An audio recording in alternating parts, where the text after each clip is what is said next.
Welcome to Second Shift Playbook, the essential podcast for women navigating the dual demands of professional careers and home responsibilities. This show is dedicated to the millions of women who've had to make the tough choice between their careers and caring for their families, and to those who strive daily to balance both. In a world where women, especially women of color, in high-stress fields like the medical sector and academia, face the daunting challenge of the second shift at home, we're here to offer support, guidance, and empowerment.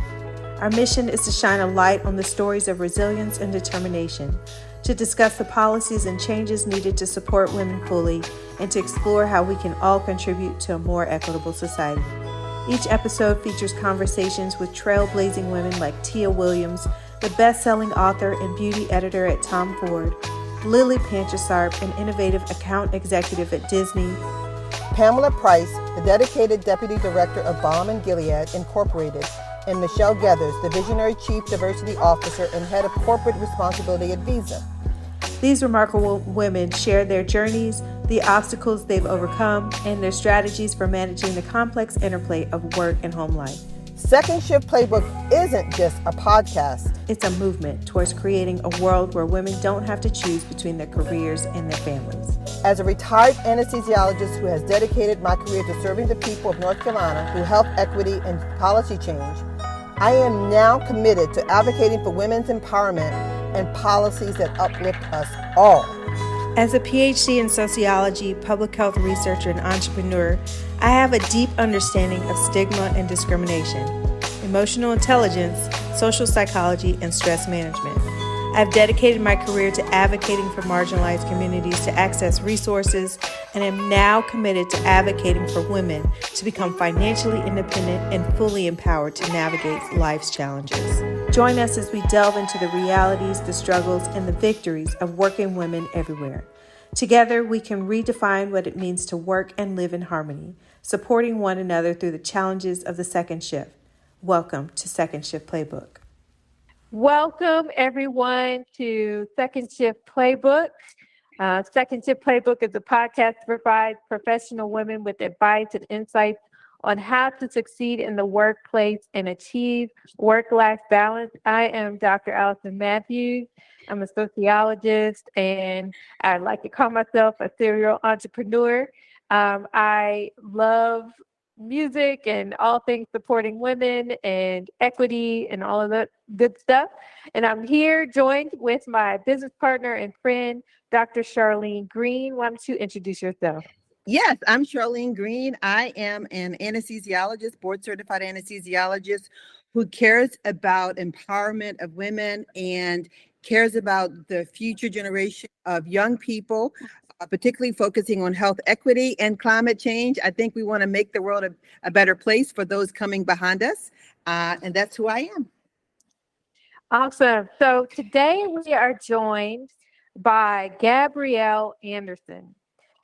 Gabrielle Anderson is a Division I athlete who has spent a lot of time on the basketball court, and she does more than play sports. She is an artist. She owns her own custom shoe company, Graffiti by Gabby, and she also has had some amazing early projects with a WNBA legend, Sue Bird. She lists her design for Sue Bird as one of her favorite projects. And she's also designed shoes for the NFL's My Cleats, My Cause, Nike's DIY with Kai campaign, and several NBA stars. Gabby, welcome. Yes. Thank you. Happy to be here. Thanks for having me. You know, and the one thing I forgot, which is the most amazing part, is that you're a sophomore in college at Harvard University. So that's amazing that you've accomplished so much at such a young age. Thank you. Thank you. So Charlene, what's going on in the news? Oh my gosh, it's so much going on in the news. We could talk about many, many things.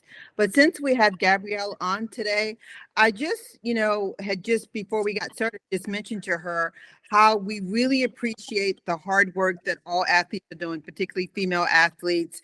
It's such hard work. Gabrielle, if I can mention this, knows my son from IMG. and they did some amazing work there about advocating for students. Gabrielle may can elaborate on that if she chooses to. But I saw how athletes, they work so hard, and they get up early in the morning. They practice sometimes 2 to 3 times a day, and they have to do strengthening and conditioning. But then they also have to be students, and they have to perform academically. Many times they're away a lot. I don't understand how they can get all this work done and have sanity. So today we want to just talk about mental health. I mean, I think there's a mental health crisis in this country. Sometimes we forget about students. We forget that they have to worry about their academics, their family life, their financial life, and just, being a part of a team and just being overwhelmed at times. Forget about sleep and eating.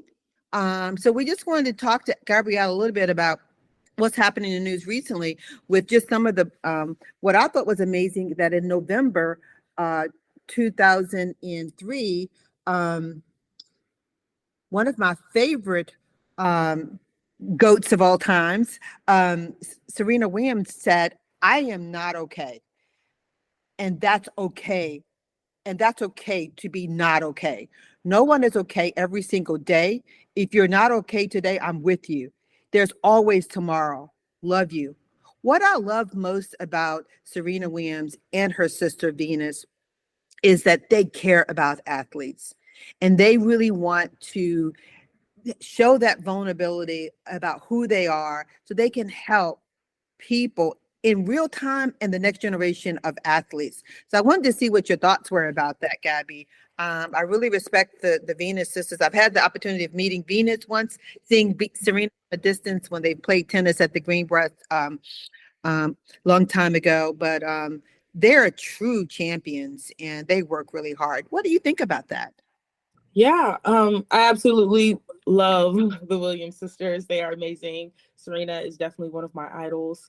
I love how powerful she is. But when it comes to mental health, especially in women's sports, I think it has been a really big thing, especially for Black women in sports. I mean, you've definitely seen all the gymnasts, like Serena Williams had to take a step back. Naomi Osaka took a step back. Gabby Douglas, Simone Biles. You see all these women at like the peak of their game. And as soon as they start doing amazing, they've all had to take steps back just because of the mental health and how they've been treated throughout their career. I think one thing that should really be emphasized is just taking care of yourself and understanding that athletes are still people. I think a lot of times as a woman, when you compete, people are very apt to nitpick how you look. And that's one thing that's really hard. I mean, you're out there, you're competing, you're doing the things you're supposed to do, and people are worried about if your hair is out of place. And it gets kind of crazy out there. But I think for anyone going into sports or who is feeling that negativity in sports, it's very good to have a support system around you who is going to uplift you no matter what, because people are going to talk no matter who you are. I mean, Serena Williams has proved multiple times that she is the GOAT. She is that girl. But there's still going to be haters, and they're going to have negative things to say. But as long as you have those people around you who uplift you and know that they're going to tell you the truth, I think that's really helpful. And I was just going to mention, first of all, I'm going to let Allison talk a little bit about hair. I was sharing with her about my hair. So Allison, you share what your thoughts are, and then I'll mention something about hair. Oh, yeah. No, I was just thinking, it's just, there's so much pressure especially for athletes. Like it's like a requirement that you have to make statements to the press, and that you have to say, and like if you say anything wrong, then that could be used against you. You're supposed to be seen as a perfect person. I could just but constantly being picked at and kind of almost gaslit by the media. If you didn't do well or something happened in your game, then they're gonna gaslight you like, well, how do you feel about that? It's like that's just a lot to deal with, to be in the public eye like that. So just resonating with what you just said. And I was just going to mention something that's really profound. You know, what we're all about here at the Second Shift Playbook is how can we empower women to have a better lifestyle in the future and have a better life than we did. One of the things that was passed by the federal government in 2022 was the Crown Act, which basically prohibits, you know, a discrimination of, you know, of people, you know, teasing you about your hair. And mentioned Simone Biles, I remember how hurtful it was when people, she was amazing at one of the Olympics, not the previous one, and they would talk about her hair. And as Black women, we know that when we're competing and we're exercising, that, you know, we don't have a hairstylist or other people to help us. We're trying to perform to the utmost, particularly as an athlete like yourself, as a Division I athlete and as an Olympian, which hopefully maybe you'll be on the Olympian team one day, that you're not worried about your hair. You're worried about performing at the utmost excellence of your skill set. And have people just focus on something who probably can't even play the sport. It's pretty interesting, I think. So I remember that to this day about how Simone Biles, the reports were about her hair. Are you kidding me? The GOAT of gymnastics. Hair is almost like, you remember, are we talking about practice? Are we talking about practice? Practice.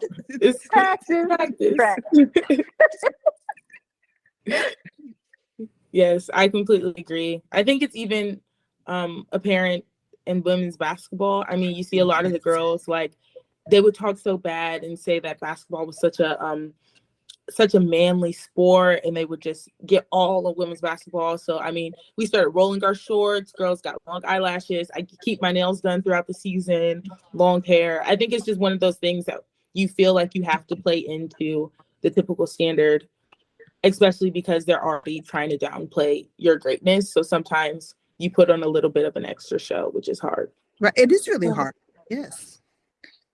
But yeah, I just think that focusing on the mental health is really important. Yes. So what are some of the challenges that you face as a business owner and as a professional athlete, and how have you overcome them? Yeah, for me, number one is always time management. I feel like I do a lot. I mean, I'm in college, I go to school, I have practice. You have to get your extra workouts in. And then I also have to be able to maintain my business. So meet orders, paint, find time to do mock-ups, things of that nature. So sometimes I can feel a little overwhelmed. But luckily for me, I chose the perfect place for me. I talk to my coach, I talk to my teachers. Sometimes I like to take classes that will not only expand my knowledge, but also expand my business. So sometimes they go hand in hand, and I'll be working on a project for class that I can also just transfer over into my business. So that's always nice. Right. And I was going to say,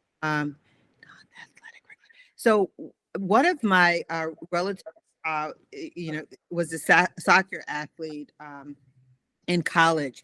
And I remember her talking to one of her roommates and was saying that there's some people that are non-regular athletic people or something like that. Right. I didn't know what NARPs.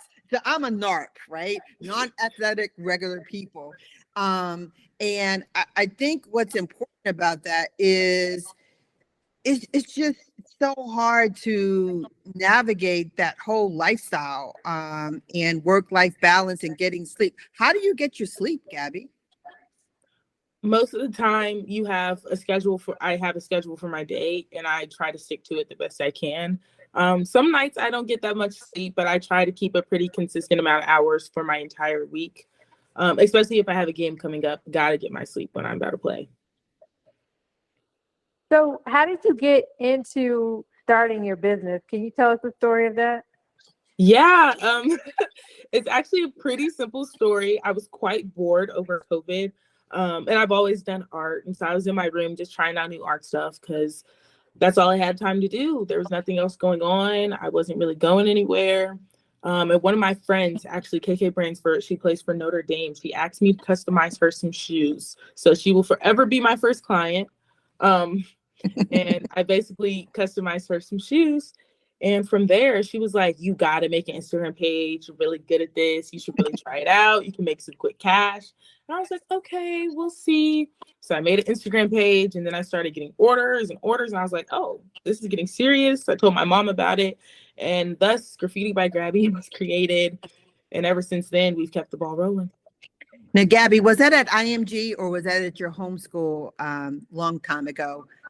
That was at my homeschool. That was right before I went to IMG, because I went to IMG due to COVID. Right. And then when you got to IMG, you were still on lockdown. Oh, yes, we were still stuck in the dorms, but it was really different.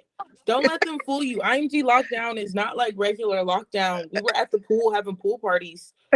So Yes, I saw that. And I saw that how you guys had all these, I call it the DMZ zone, where you could get food and go out there and get your food from food events and things like that. So it was a little different. And then at IMG, you guys had the little huts and things like that at the pool. Yeah. Oh, what awesome way to live. Wow. And what I wanted to ask you about is, this is coming from my heart. Mm-hmm. So when I was in training as an anesthesiologist, sometimes you're one-on-one, what you would consider your coaches. Mm-hmm. Going back to the mental health part, sometimes if you have great coaches or if you have great support teams, that can affect your mental health too, because if you have people that are not as supportive and it's one-on-one and no one ever sees that, could you talk a little bit about how other athletes can handle that at other schools, and how you've handled that? Because it's hard sometimes when you're not with as supportive people at times. Yeah, coaching is a very hard one when it comes to sports. Ever since they opened up the portal, you see a lot of athletes transferring schools, jumping out, because, I mean, some of these coaches are just crazy. It can be very hard because a lot of times I think when coaches are coaching, they're more focused on winning the game and not so much as focused on how that's affecting their players. It can be hard. I've had my fair share of bad coaches and tough coaching. Oh God, what advice would I give? I think one thing that is very big, that if you don't have the best coach, or if your coach is not the person for you, you have to have good teammates or whoever else is playing your sport with you. Like, you have to have a good backbone, because at the end of the day, like, if I have a bad practice and coach is really getting on to me, like, my teammates are going to be the people to pick me up, because at the end of the day, you're not always hearing that negativity or feeling that negative vibe, or that negative vibe is also being combated with the positive energy.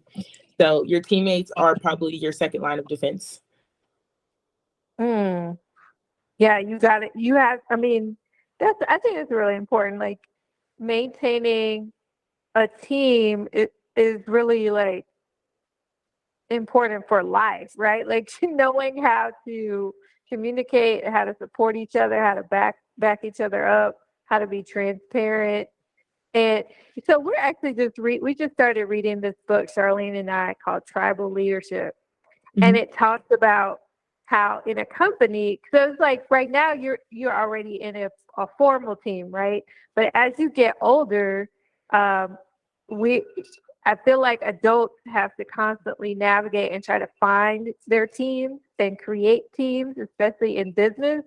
And this tribal leadership book talks about how, in some work environments, it can be really toxic. And, if the leader, say the coach or the boss, is someone who is all about, or even if the culture of the company is all about uplifting people who just see themselves as important and see themselves as the expert, but they're not really there for the team, then it can create a toxic culture, because you end up undermining each other, and it creates more stress, and it's actually less productive and things like that. And so it's the tribal leadership book talks about, like, practices on, like, identifying what you have in common as a team, what your common values are, to kind of orient you to make you more cohesive, and to see what you have in common with other people on your team, so that you can have each other's back rather than trying to compete against each other. So I just feel like that's so important. That's And funny you mentioned that. I actually have read in one of my classes, they gave us like a little excerpt. It might be from that book, but it explains exactly what you're saying. And my team actually, we incorporate this thing called table talks. So every Wednesday we have like exercises to build and understand each other more. Because like at the end of the day, you are competing for minutes, but no one's ever upset at your other teammate when they're doing well. So I think that's huge. Yeah. and I think what's really important too, Gabby, is you don't mind if I call you Gabby. That's what Clay always Oh calls no, I go by Gabby. yes, yes. So I think what's interesting too is I think what Alice and I are mentioning is that bond that you have with women that's going to support like what you're saying, your teammates. The relationship you're building now with your teammates may be lifelong, right? And you've got to support each other in real time. You've got to have that friendship where even if you don't particularly like somebody or anything like that, you have to support them and always do the right thing. If you see them going through a struggle, you have to help them. If you can't have silences where people aren't reporting bad things that may happen, because together you're much stronger. But when you do silos, that's when the problems start really happening. So I encourage you and all your teammates to always, talk to each other and do the table talks and understand that. But interestingly, as a NARP, you all as a Division I athletes are so much higher level of the stages than most people because you work at an exceptional level of excellence that most people never attain. And that's why you get the hater mentality sometimes, because people know they can't attain your level of skill set and excellence. So all they can do is pick on the petty things. And so I say that you have to figure out a coping mechanism. And that's why we developed, Second Shift Playbook. How do we help women and students and everybody else figure out the coping mechanisms that can help them live through adversities and circumstances on a daily basis? So I think that's really important. Yeah. One thing my mom has definitely helped me with when it comes to just dealing in everyday life, because you do have situations where you are looking for a specific validation. I mean, everyone has those. Understanding that certain people aren't your source. Me personally, I believe in God, so God is always my source. So even when things are going negatively or someone might be pushing off their own insecurities onto me, I understand that they are not my source. I don't need their validation in this certain thing because they may be feeling some type of way, which is why they're saying these things to me or why they're coming at me very harshly. But I have to understand that my energy is not coming from them. So them finally telling me I did a good job is not going to uplift me in a different way than anybody else. I understand that what I do is for me, and that at the end of the day, as long as I'm comfortable with myself and that I have a good relationship with God, that I'm continuing to push through those barriers and move through life the best way that I can. Wow. I love that. Love it.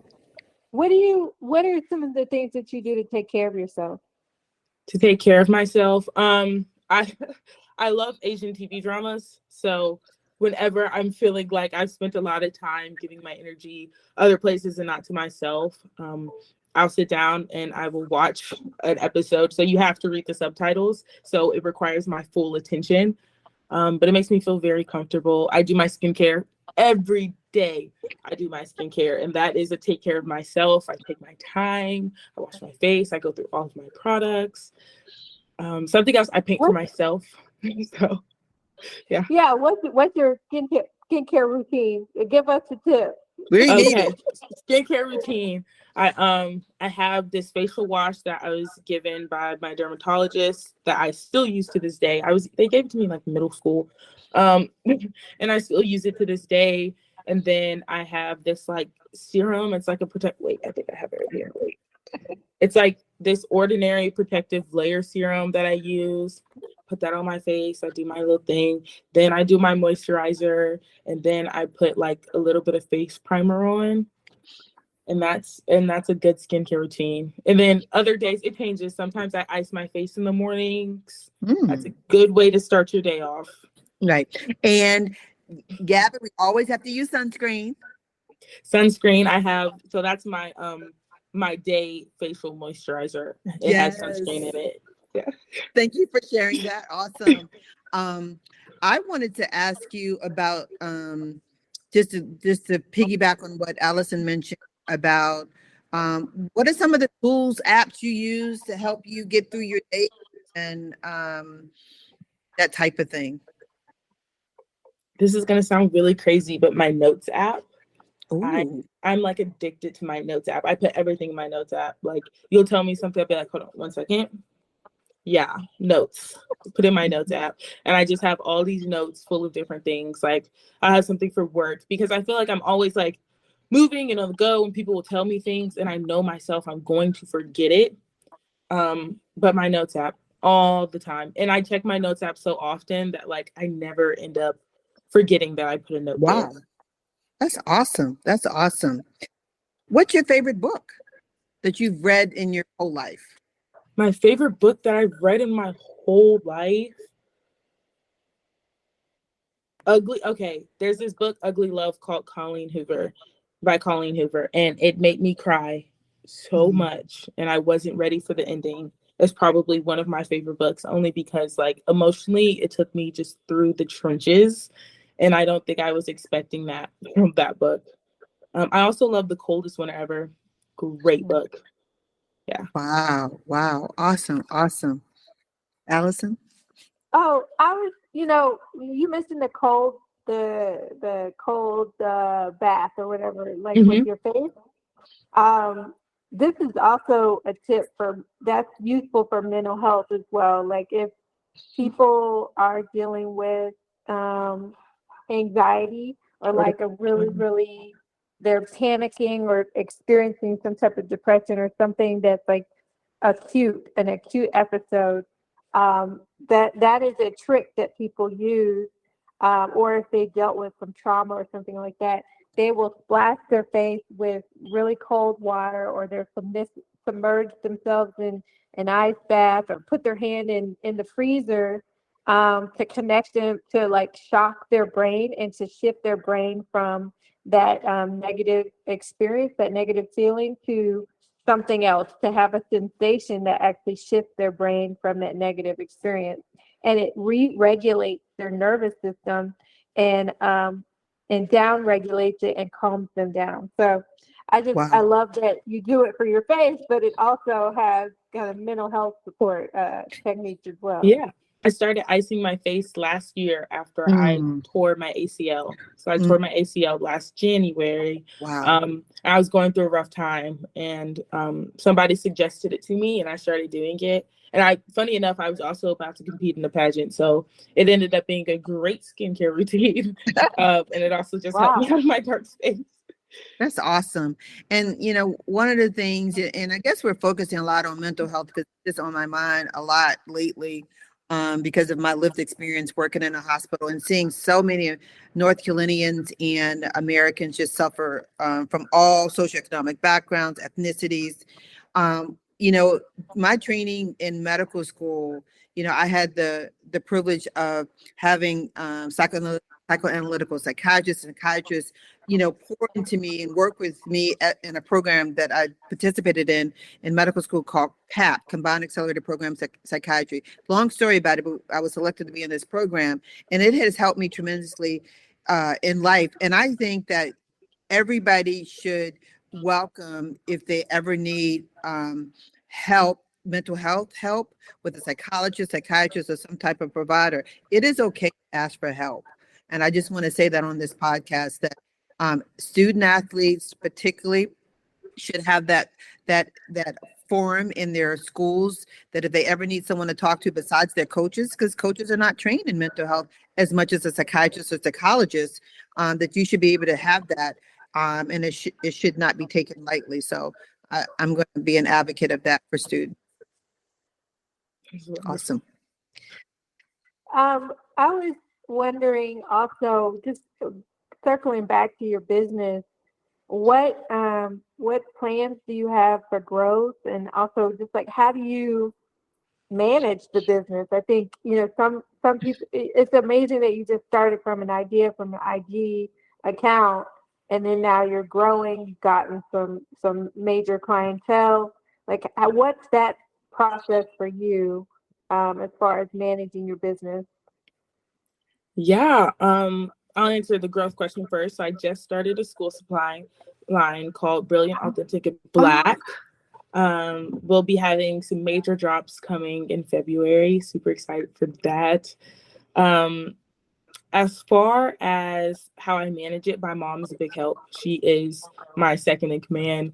She's my momager. She's my everything. So she really helps stay on top of things. She loves crunch numbers and be a businesswoman. But pretty much it's a lot of communicating with her, staying on top of things. It actually was not as crazy as I thought it was going to be, especially because all of the art runs straight through me. So I just get to focus on creating wonderful art. And as long as I stay on top of that, the business part flows very smoothly. I just did 6 gates for US figure skating because they have national championships. And that was probably very hectic because I had to do them in such a short period of time. And I feel like that's been the only time where I was like, oh my gosh, like, well, I have a whole business. I don't have enough time to do all this stuff. But no, as long as I stay on top of the painting, it flows very easily. And one of the things that Dr. Mathews and I were talking about before you came on is that we love to support women businesses. And so I mentioned to her that offline in the next several months or year, whenever you have time, we want to be one of your customers. And we want you to help design something for Second Shift with our logo and put bling bling shoes. And we're going to support you. And we want to support you on our podcast and on our website too. And so maybe in May or something, or in the fall, when we have one of our in-person events again, we'll be wearing your shoes if you have time to do that. But we'll talk about that offline, because it's all about supporting each other, because there's no Superman or Superwoman coming for businesses. We have to help each other and support each other, particularly of such exceptional entrepreneurs like yourself. Agreed. 100% agree. We're already thinking about the logo. I want the bling bling with the beads. What do you call them? Not beads, but she wants them bedazzled. Bedazzled. She wants it bedazzled. Okay. I don't know if that's outside of your, like, I know you paint, but yeah. No, bedazzling would be cool. I got a kit. Okay. I'm ready. We can You bedazzle can pull it together. Yeah. Awesome. I was just gonna say, I'm just happy to have had the privilege to know of you, Gabby, through my son Clay.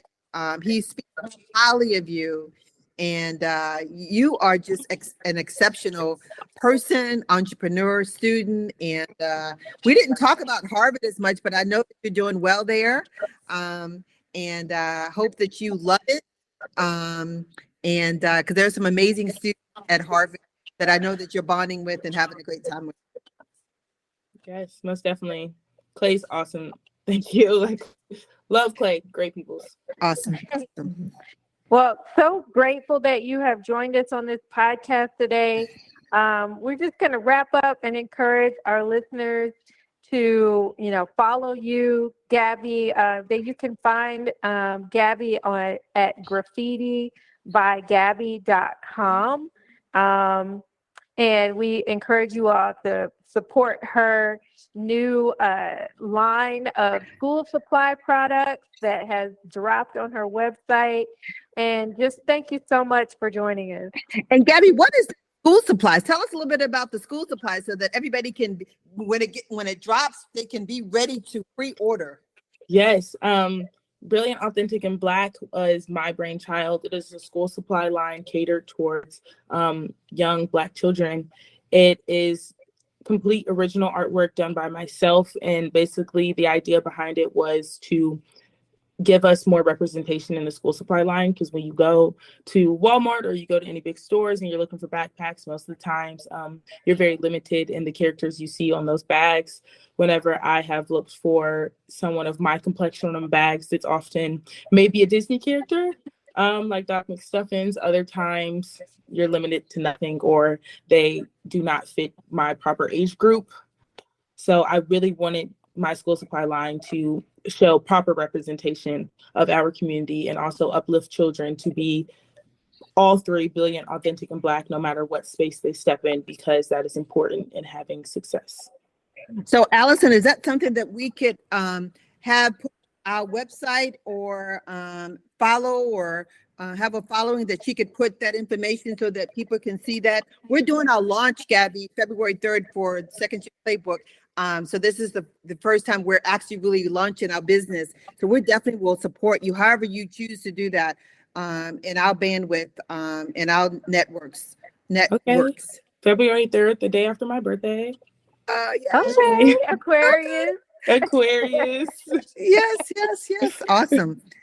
Well, thank you so much, Gabby. We appreciate that. And we hope that you continue with your facial routine, your conditioning and strengthening, as my son would say, with keeping your body strong, but more so just have that mental health that is needed with your table talks with all of your athletic friends. Thank you. All right. Thank you. Bye-bye. Thank you. Bye-bye. Bye-bye. Right.